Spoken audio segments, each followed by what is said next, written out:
Assalamualaikum warahmatullahi wabarakatuh. Alhamdulillah bertemu kita sekali lagi dalam segmen Satu Minggu Satu Istilah. Baiklah, untuk hari ini saya akan memperkatakan satu istilah berkaitan dengan perkataan hasad.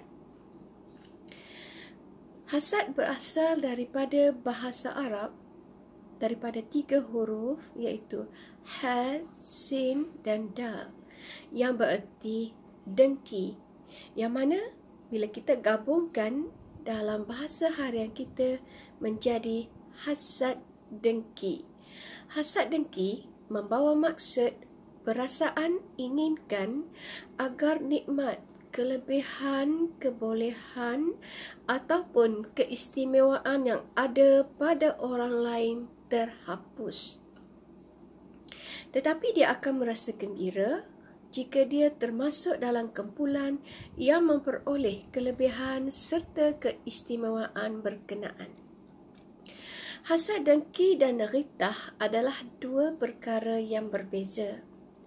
Hasad dengki terarah kepada keinginan dan perbuatan seseorang untuk mendapatkan nikmat sama dengan pelbagai cara.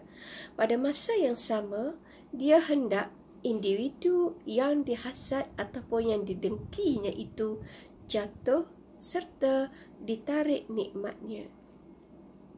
Manakala ghibtah pula ialah kita hendak dapatkan nikmat yang sama tetapi tidaklah sampai berfikir mahu nikmat orang lain ditarik semula. Justru kalau boleh kita hendak mencapai sesuatu kejayaan itu, naklah gunakan cara yang dibenarkan dengan syarak. Sidang penonton yang dihormati sekalian, seharusnya setiap daripada kita tidak perlu ada dalam diri mereka perasaan hasad dengki dan cemburu ini. Allah Subhanahu wa taala ada berfirman dalam surah An-Nisa ayat ke-32 yang bermaksud, dan janganlah kamu iri hati terhadap apa yang dikurniakan Allah kepada sebahagian kamu lebih banyak daripada sebahagian yang lain. Kerana bagi orang laki-laki ada bahagian dari apa yang mereka usahakan, dan bagi wanita pula ada bahagian dari apa yang mereka usahakan. Dan mohonlah kepada Allah sebahagian dari kurnianya, sesungguhnya Allah Maha mengetahui segala sesuatu. Justru itu, para penonton semua, hasad dengki adalah merupakan sifat mazmumah yang paling kerap melanda diri manusia. Hasad yang paling tercela ialah apabila ada yang berusaha menghilangkan nikmat pada orang yang dihasadnya. Dia berbuat sesuatu yang melampaui batas dengan perkataan dan juga melalui perbuatannya. Berkenaan dengan hasad ini, ada sabda Rasulullah sallallahu alaihi wasallam yang bermaksud, jauhilah hasad dengki kerana hasad akan menghapuskan kebaikan seperti mana api memakan kayu bakar. Hadis yang diriwayatkan oleh Abu Dawud. Berdasarkan hadis itu, perlu diingat agar umat Islam menjauhi penyakit rohani itu kerana amat merugikan diri sendiri. Bayangkan sebaik mana pun kita, segala kebajikan yang kita lakukan akan ditelan begitu sahaja. Imam Al-Ghazali rahimahullah ada menyenaraikan 3 ciri orang yang berdengki seperti berikut. Yang pertama, menginginkan agar kenikmatan atau kelebihan lenyap daripada orang lain dan mengharapkan agar kenikmatan itu berpindah kepadanya.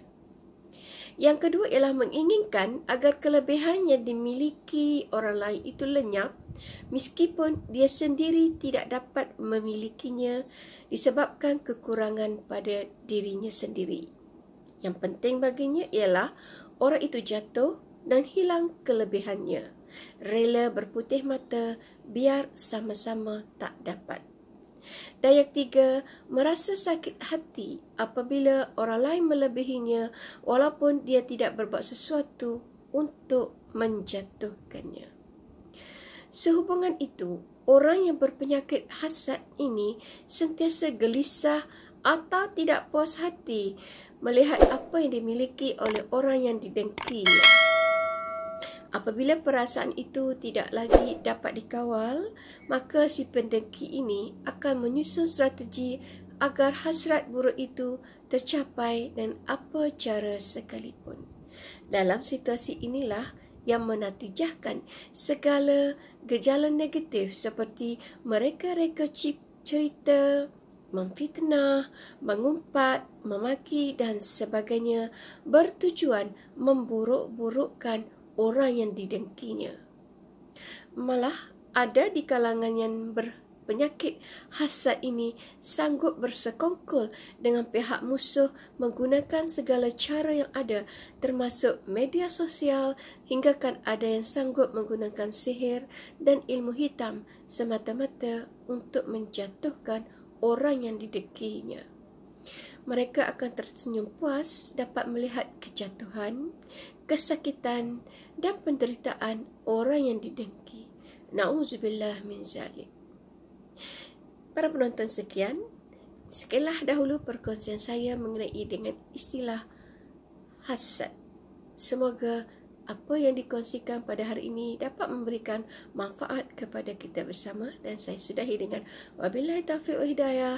Assalamualaikum warahmatullahi wabarakatuh.